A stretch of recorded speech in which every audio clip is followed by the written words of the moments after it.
January 17, 1943, Wilhelmshaven, Germany. The morning air above the North Sea coast hung heavy with industrial smoke and salt spray. At 11:47 a.m., German radar operators in concrete bunkers along the Frisian Islands detected the first faint echoes on their Wuisberg screens. Formations moving southwest at 180 miles per hour, altitude 23,000 feet. Major Klaus Dietrich, Luftwaffe controller for Sector Nordwest, leaned closer to the glowing cathode display, his breath fogging the glass. The blips multiplied, 50, then 70, then 100.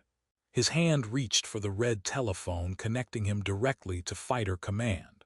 What he witnessed in that moment, what no German officer could yet comprehend, was the beginning of a mathematical impossibility.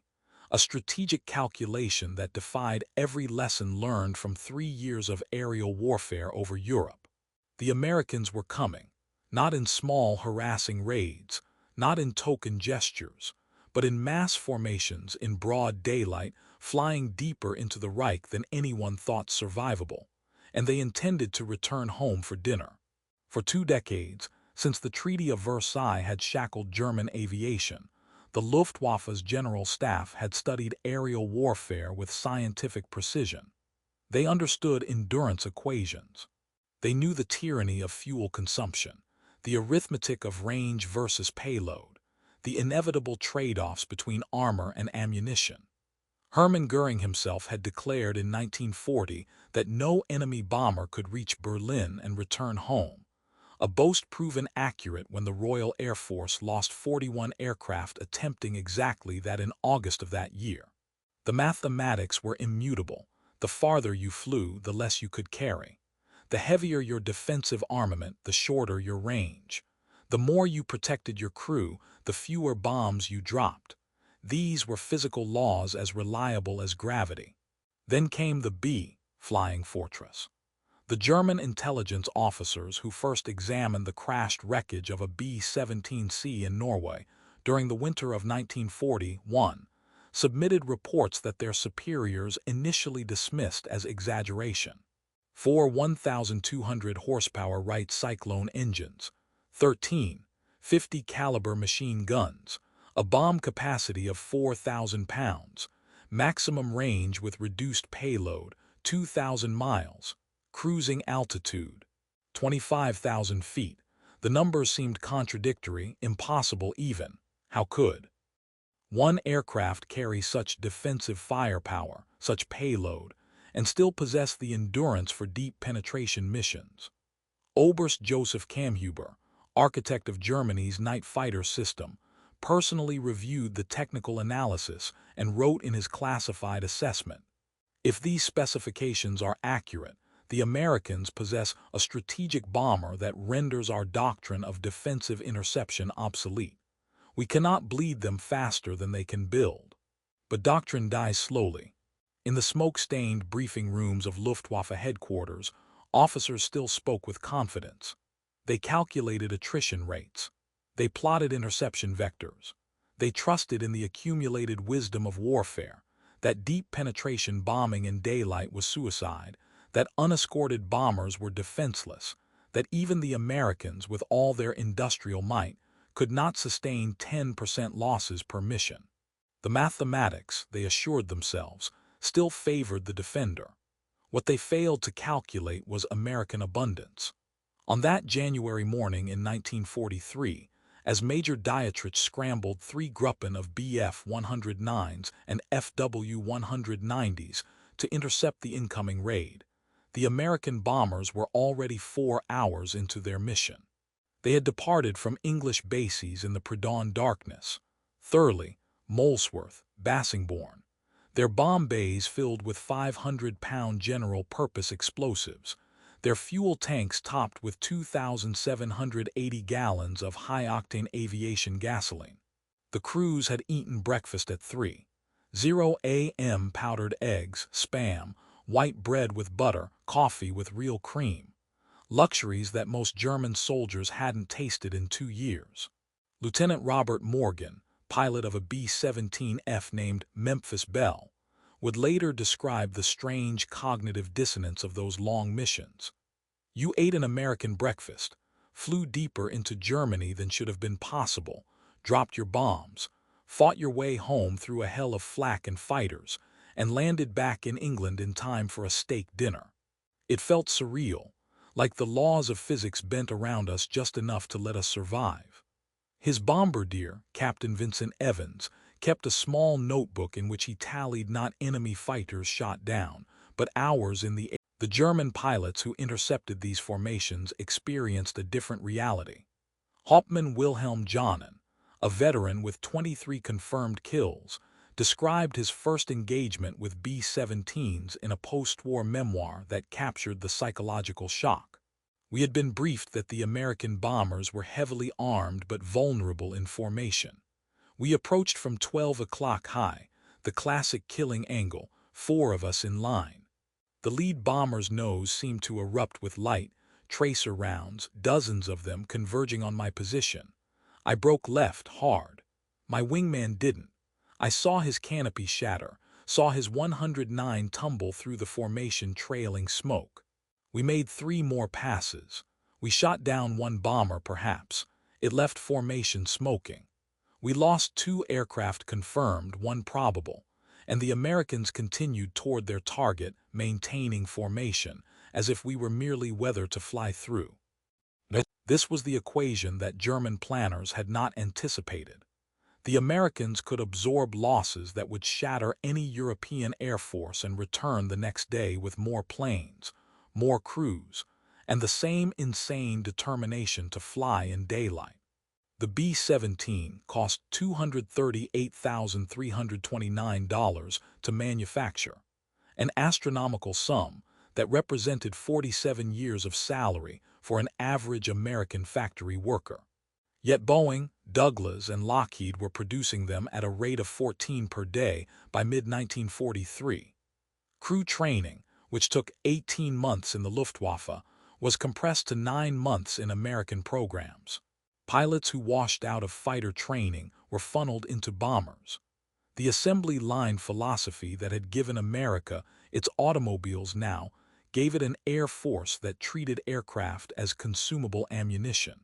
The target that January day was the U-boat construction yards at Wilhelmshaven, massive concrete and steel facilities, where Germany built the submarines that were strangling Allied supply lines across the Atlantic. The bombers arrived over target at 1:23 p.m., their formation stacked at intervals of 1,000 feet, presenting an aerial armada that stretched across 5 miles of sky. From the ground, German anti-aircraft crews fired 88 missiles fused to detonate at specific altitudes, filling the sky with black bursts of shrapnel that the Americans called flak. Each explosion was a statistical gamble. One burst might damage or destroy a bomber, or might simply punch holes in aluminum skin that crews would patch with duct tape over the North Sea on the way home. The bomb run required flying straight and level for exactly 4 minutes, while the Norden bombsight made its calculations. 4 minutes during which evasive maneuvers were impossible, during which the aircraft became a ballistic trajectory that plot with precision.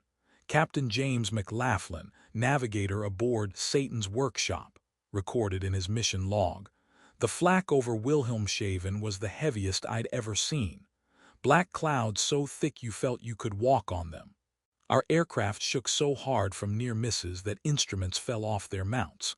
The bombardier called bombs away, and we immediately broke formation, diving for cloud cover. Behind us, the target was obscured by smoke and explosions. Whether we hit the U-boat pens, I couldn't tell. Whether we'd survive the flight home, I couldn't guess." 64 B-17s released their payloads over Wilhelmshaven that afternoon. Approximately 190 tons of high explosives fell on the dockyards in a 4-minute window.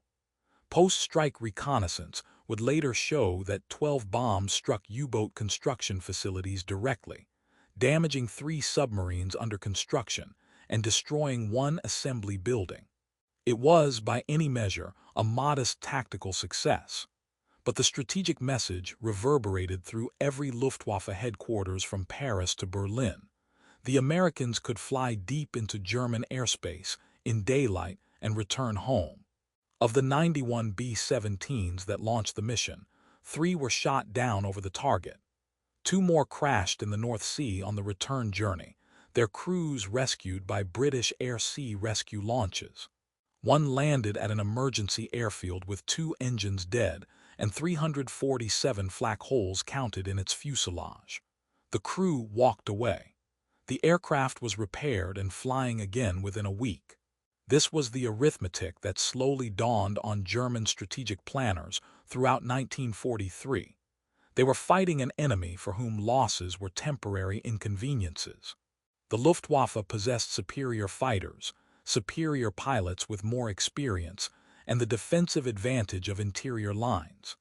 Yet they were being ground down by an opponent who could afford to trade bombers for attrition, who could replace crews faster than Germany could train aces, who could, most impossibly, fly A-Tower missions deep into the Reich and still return home. The symbol of American abundance that haunted German soldiers wasn't a weapon. American bombers carried sea rations, compact tins of beef stew, hash, fruit cocktail, crackers with peanut butter. Nothing special by American standards. But to German soldiers who examined crashed B-17s, these rations represented an almost obscene level of logistical capability. Germany, locked in its third winter of war, was rationing bread at 225 grams per person per day. Fat was a memory. Meat appeared once a week if you were fortunate. Yet here were American crews, flying voluntarily into combat, carrying food that German officers couldn't access with their ration cards. Sergeant Heinrich Müller, a Wehrmacht recovery specialist tasked with salvaging crashed Allied aircraft, kept an unofficial diary that was discovered in Russian archives in 1992. His entry from March 14, 1943, describes examining a B-17 that crashed near Osnabrück. The pilot and co-pilot were dead, killed on impact. The rest of the crew had bilayed out successfully. We found their survival kits scattered in the fuselage, chocolate bars, chewing gum, cigarettes, packets of instant coffee. Real coffee. I hadn't tasted real coffee in 18 months.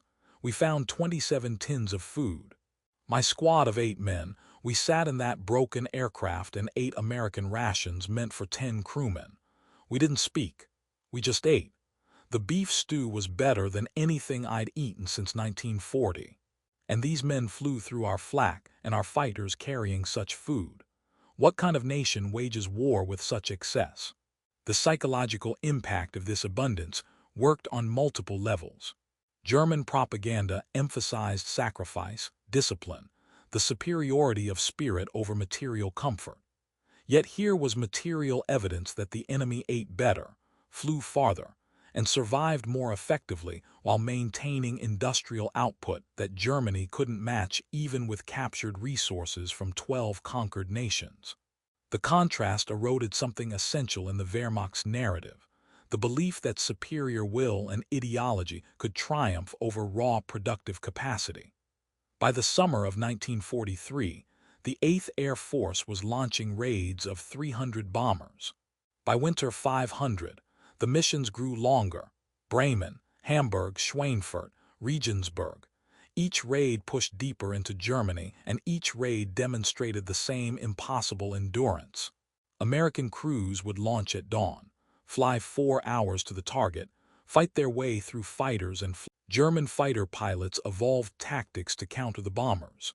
They attacked from head-on, closing at a combined speed of over 500 miles per hour, firing cannons and machine guns into the cockpit and engines. They dropped aerial bombs from above, hoping for lucky strikes. They used rockets, Wurfgranate 21 tubes mounted under fighter wings, that could destroy a bomber from outside defensive gun range. And still the bombers came. For every B-17 shot down, 2 more appeared in formation the next day. The attrition mathematics became a nightmare equation. A Luftwaffe fighter pilot in 1943 had a 50% chance of being killed or seriously wounded within his first 5 combat missions. The veterans who survived developed almost supernatural skills: deflection shooting, high-speed split-S attacks, cooperative tactics where fighters engaged from multiple vectors simultaneously. But skill had a ceiling. American numbers did not. The 8th Air Force graduated 30,000 new aircrew in 1943 alone. The Luftwaffe graduated 8,000 pilots, and half of those were diverted to Eastern Front ground attack squadrons, where they died supporting a collapsing Wehrmacht. The A-Tower missions became routine. Crews learned to manage the physical ordeal of extended flight at extreme altitude. They urinated into relief tubes installed in the aircraft fuselage. They ate sandwiches and chocolate bars at 25,000 feet, where the temperature dropped to minus 40 degrees Fahrenheit, where exposed skin would freeze in seconds.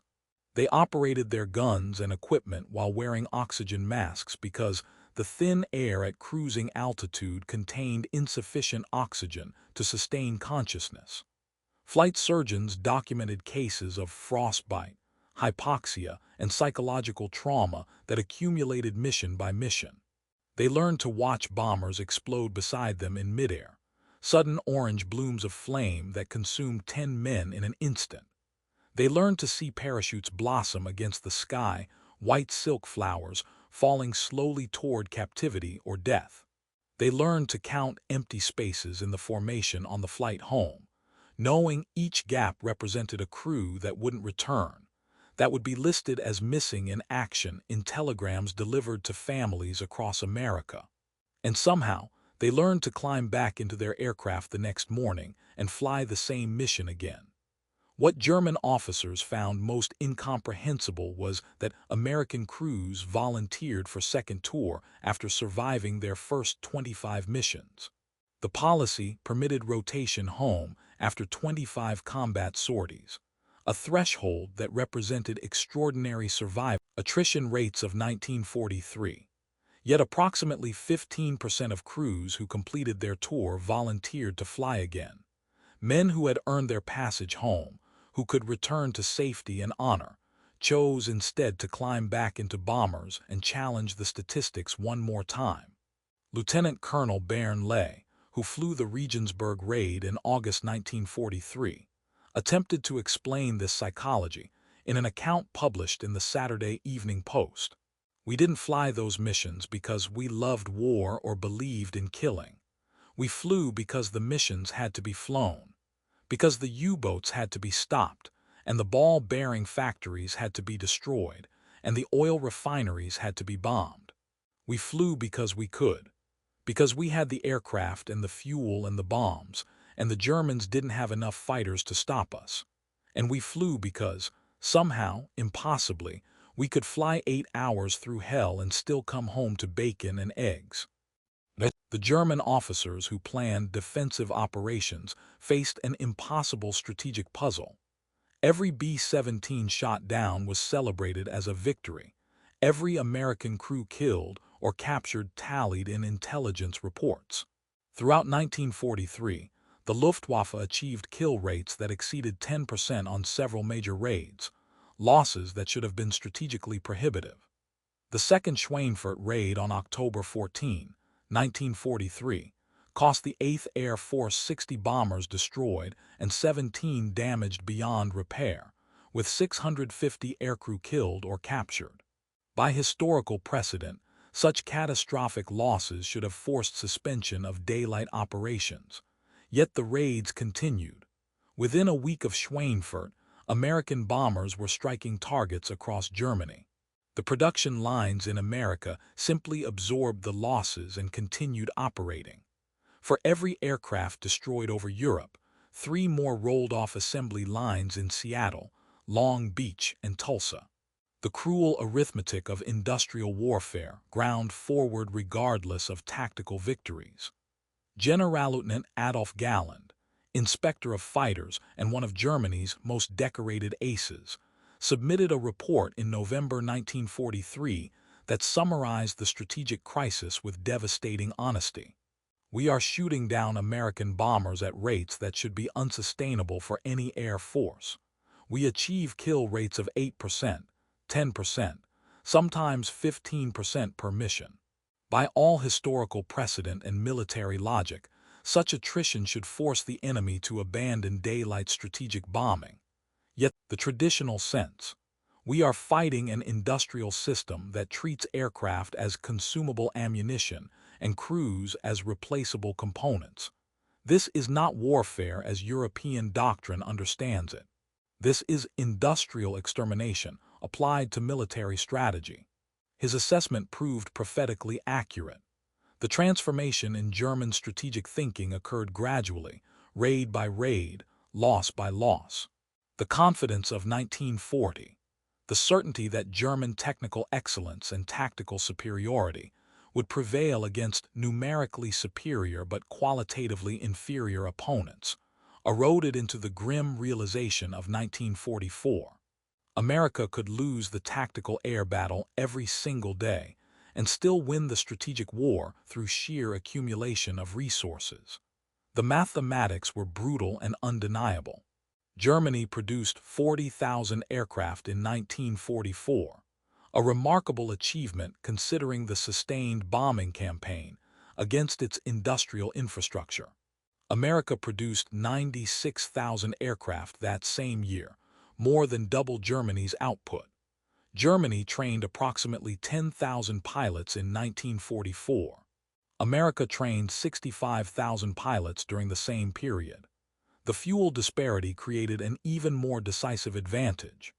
Germany scraped together aviation gasoline allocations by converting coal to synthetic fuel using complex Fischer-Tropsch chemical processes, an expensive, resource-intensive method that produced barely adequate supplies.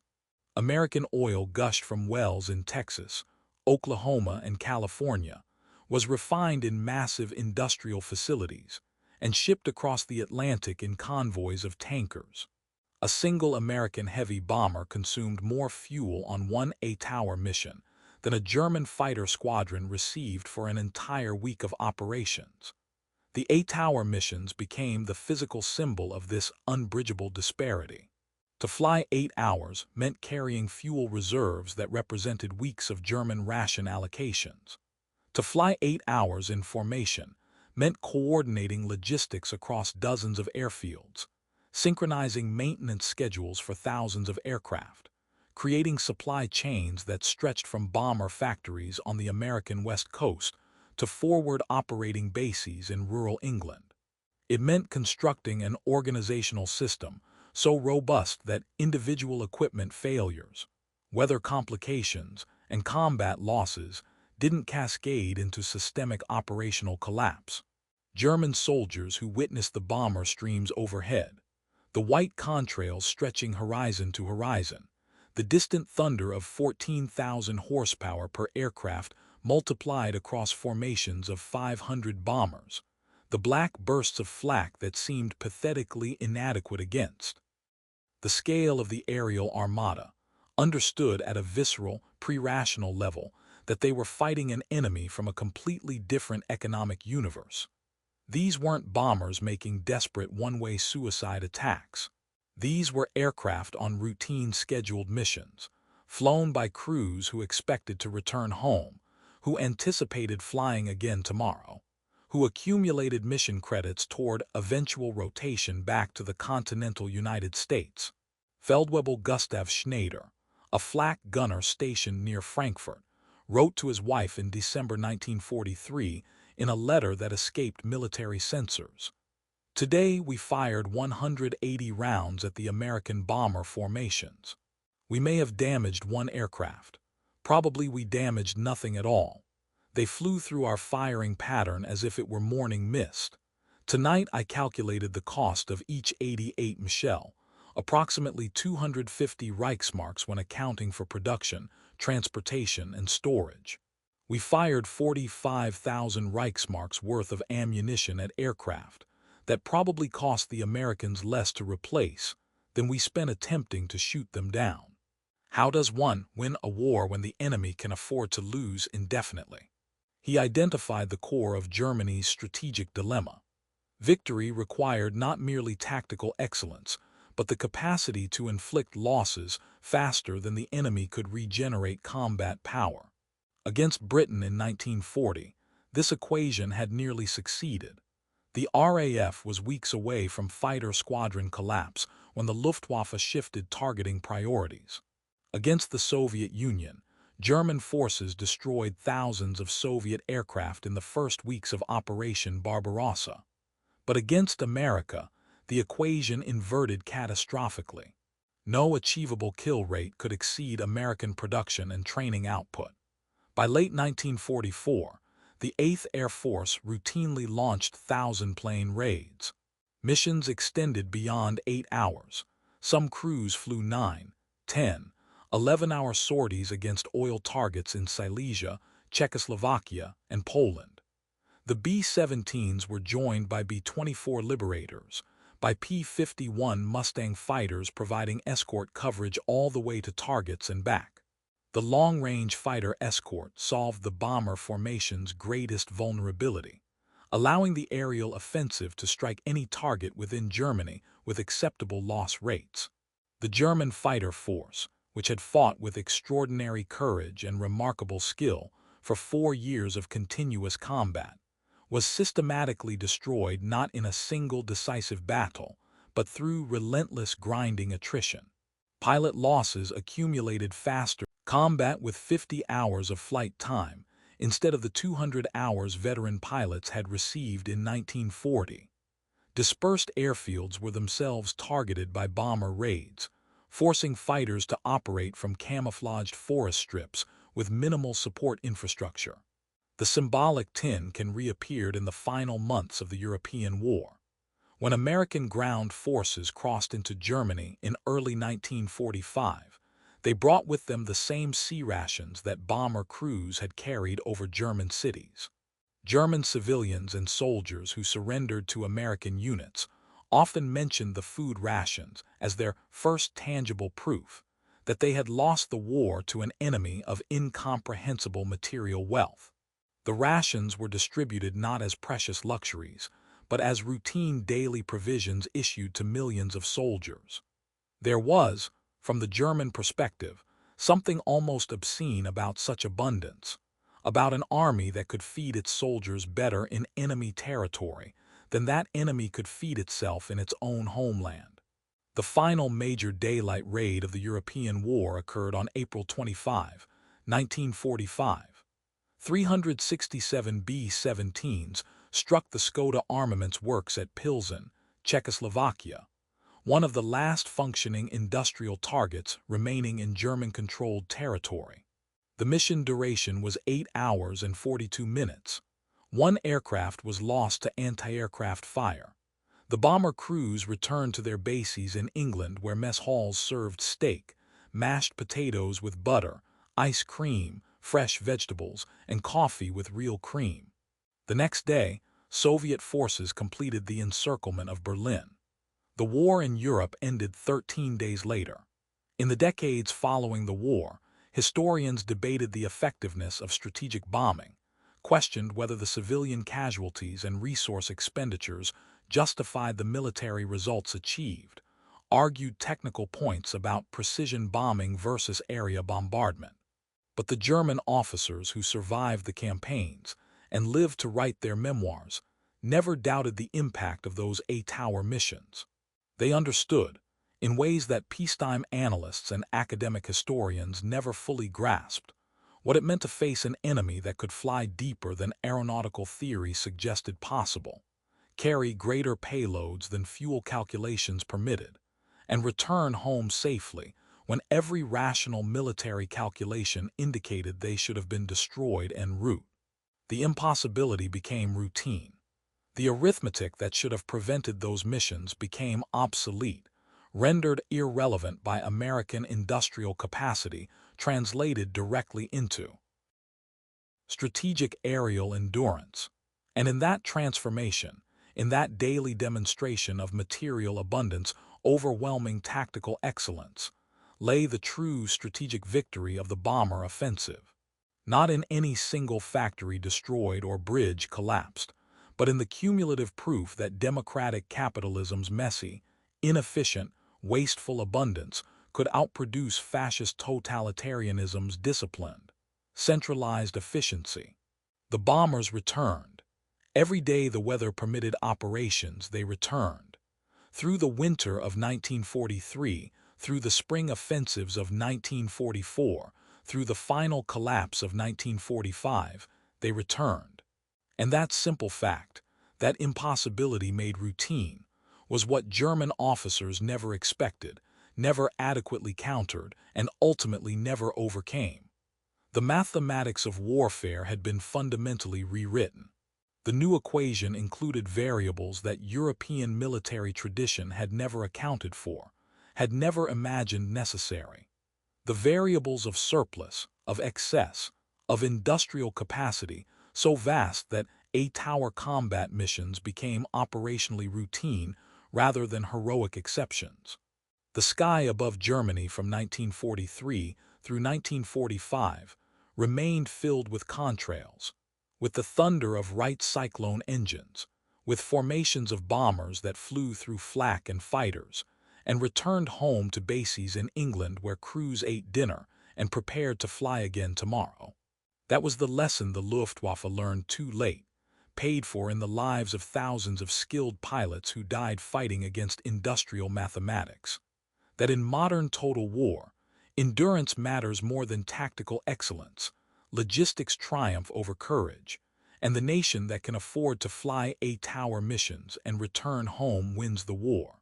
One mission at a time, one returned crew at a time, one more factory bombed, one more oil refinery destroyed, until the enemy simply possesses nothing remaining with which to continue resistance. The tin cans, those small, mundane symbols of American abundance, told the entire story. A nation that could send its bomber crews into combat carrying beef stew and fruit cocktail, that could afford to lose hundreds of aircraft and simply build more, that could train crews faster than combat could kill them, had already won the war before the first bomb fell. The eight-hour missions merely demonstrated that victory, mission after mission.